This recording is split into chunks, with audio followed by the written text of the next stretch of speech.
Can you hear? Is it working? Working, but it needs to be close. It's working, but it needs to be close. Like this. Rock and roll style. All right. Well, yes, I was here not so very long ago, but 3 countries ago and thousands of United Airlines meals ago, it would seem. I want to thank Gary and Robin for bringing me back to Maui. I'm living on a neighbor island now, Kauai. No, another neighbor island, but don't try to find me. I'm writing 2 books on deadline. So, the plot thickens, the stakes rise. That's sort of the theme. Or to put it another way, the way things are now is not the way they were once, and not the way they soon will be. This is a unique sort of turning point moment here. And it's not simply the end of the century or the aging of the baby boomers or the last gasp of political idealism. It's sort of all those things run together. And I think in the way that human lives are often mirrors of the historical milieu, it sort of puts me into a mood of reflection. I haven't actually talked to an audience for about 2 months, which for me is a long, long time, long enough to reflect on what it means to relate to people this way about the things that we talk about. And I've come sort of to the realization that in a sense, a phase of what I was trying to do is completed. I decided about 10 years ago that I would give up my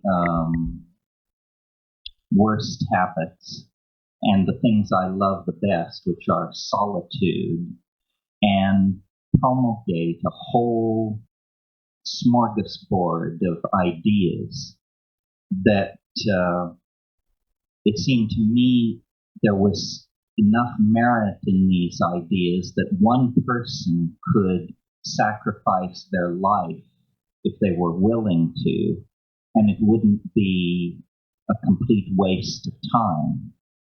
So now, in a sense, my job is done, because what I consider the great ideas of my life are surely now communicated, promulgated, discussed, not accepted. No, the final prize is withheld at the moment. But after all, that only goes to a very few. So in thinking about what I should say to you tonight, I thought I would try to give perspective to what I've been doing and then see how it points to the future, and hopefully it has some general application. I formulated it this way just 10 days ago because both Rupert Sheldrake and Ralph Abraham, who are my co-authors on one book and co-conspirators in more plots than can be told, visited me, and Ralph has now left the university. Rupert has given all hope up of ever being accepted by the British scientific establishment. If you add our ages and divide by 3, you get 50. So was in a sort of reflective mood that we looked at where this intellectual revolution has come, where it might go. The 2 things that I've been interested to talk about, strangely enough, have in my own mind neither been the psychedelic experience per se. The first thing that I was concerned to talk about was what I call the problem of human emergence, or how is it that out of advanced animals and over a very brief period of time, you get symphony composing, architecture constructing, society building creatures of a complexity like ourselves. In spite of my own early religious cynicism as a recovering Catholic, I eventually came to see human history the strongest argument for the presence of the divine on the planet. I was scientist enough, evolutionary enough, to know that groundhogs, glaciers, great whales do not require supernatural explanations. Given millions upon millions of years, and these things come to pass. But, hip hop, Evel Knievel, NBC, these are things so unlikely, so peculiar, that a natural universe could never spawn them. They require the presence of some kind of demonic second force. In other words, we humans represent such a radical break with nature. Some radical explanation is going to be necessary to account for our presence here. I mean, kicked out of a passing spaceship, that was one theory. Made from a lump of clay by God on a rainy day, that was another theory. But clearly, some special intervention was necessary.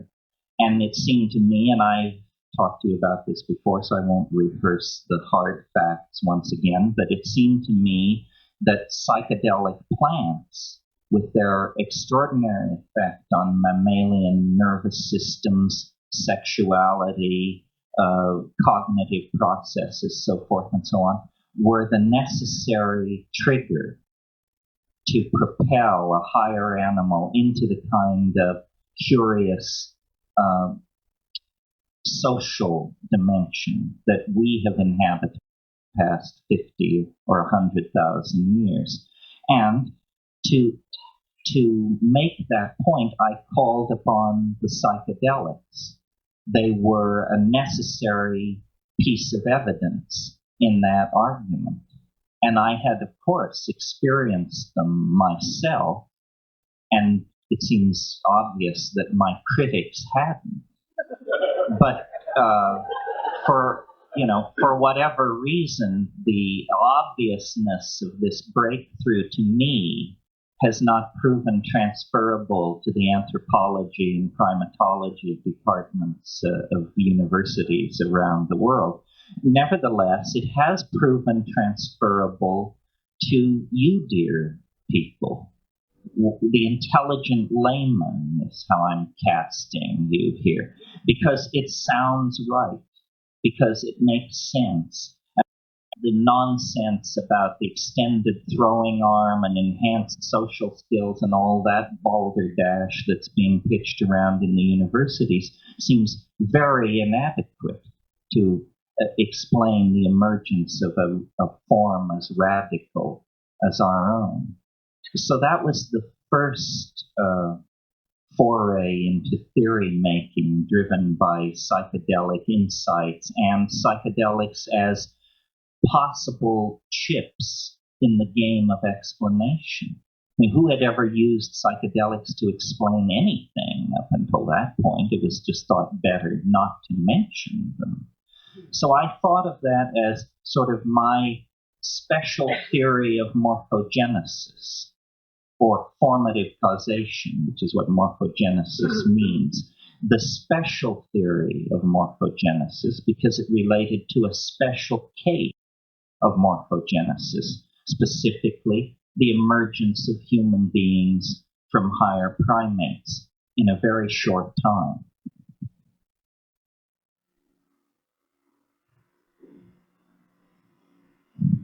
The other idea that I've been concern to talk to people about, and that has caused rationalists to desert me in droves, damn their eyes, is a little more close to home and at the same time a bit of a stretch.